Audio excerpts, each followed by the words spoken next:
nous avons choisi ce thème parce que la STT est toujours profondément ancrée dans les revendications de la rémunération des travailleurs. Et après analyse du terrain, nous sommes rendus compte qu'il y a l'un qui tient l'autre en l'état, à savoir que sans la qualité du service que nous offrons à la population, nous ne pouvons pas éternellement aspirer à avoir une meilleure rémunération au-delà d'un certain degré. Donc nous avons ancré notre thème sur l'apport du travailleur pour aller vers nos camarades, leur expliquer cet état de choses, ce fait que nous avons constaté sur le terrain.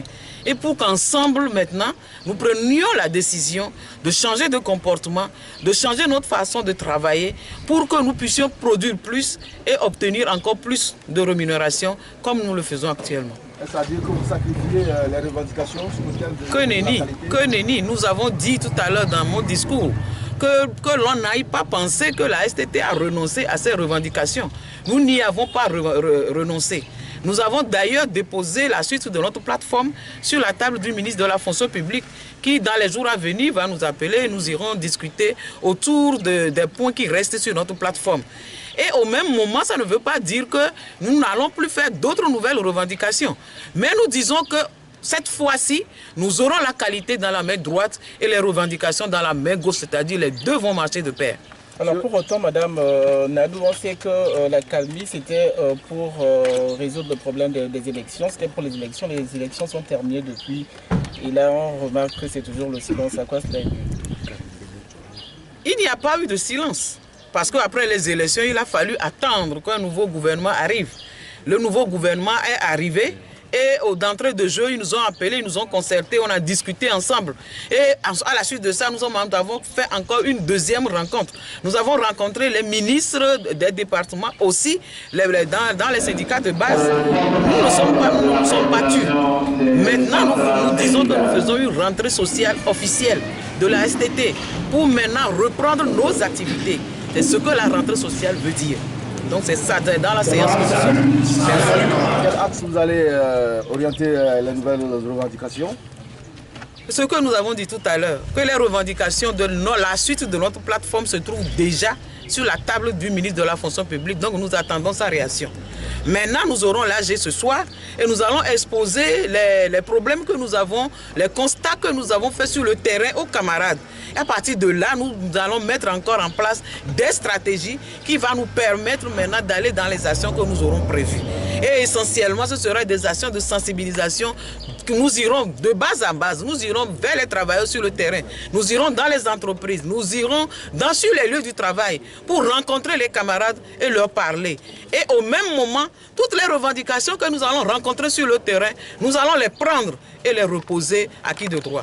Nous sommes des femmes, unies à la nation, pendant que nous sommes les voix du pays. Nous sommes unis, toujours solidaires, pour notre bien-être et la paix, dans le pouvoir entier, on se prend en avant, tous en avant, oh, oh, oh, oh, oh.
Je crois que c'est une bonne initiative que la synergie des travailleurs du Togo puisse organiser un atelier ou bien une cérémonie officielle de sa rentrée sociale.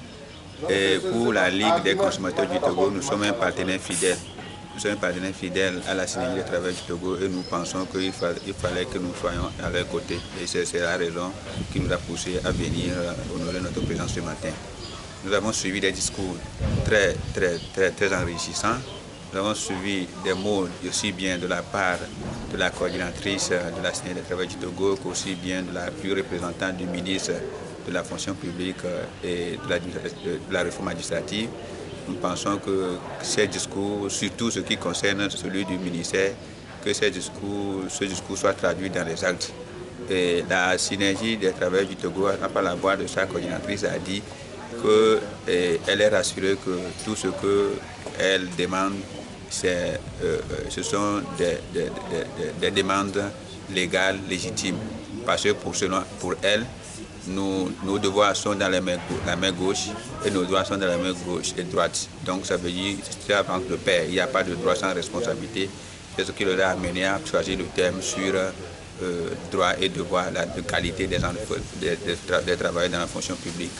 Donc je crois que c'est un bon thème et qu'il faut que des gens puissent aussi traduire ces thématiques-là dans leurs actes. Et si les gens traduisent ces thématiques dans leurs actes, il faut que l'État aussi puisse répondre à l'obligation, à ses devoirs, c'est-à-dire aux droits de ces travailleurs. Donc en respectant leur cahier de charge, tout ce que les gens demandent, jusqu'à ces moyens, nous savons que l'État a les moyens qui puissent les aider. Pour nous, c'est une bonne initiative et nous voulons souhaiter une bonne chance à la synergie du travail du Togo pour que cette fois-ci, nous puissions avoir plusieurs résultats qu'on mettra à l'actif de la synergie, aussi bien de nous qui sommes ces partenaires avec qui nous travaillons en collaboration tous les jours.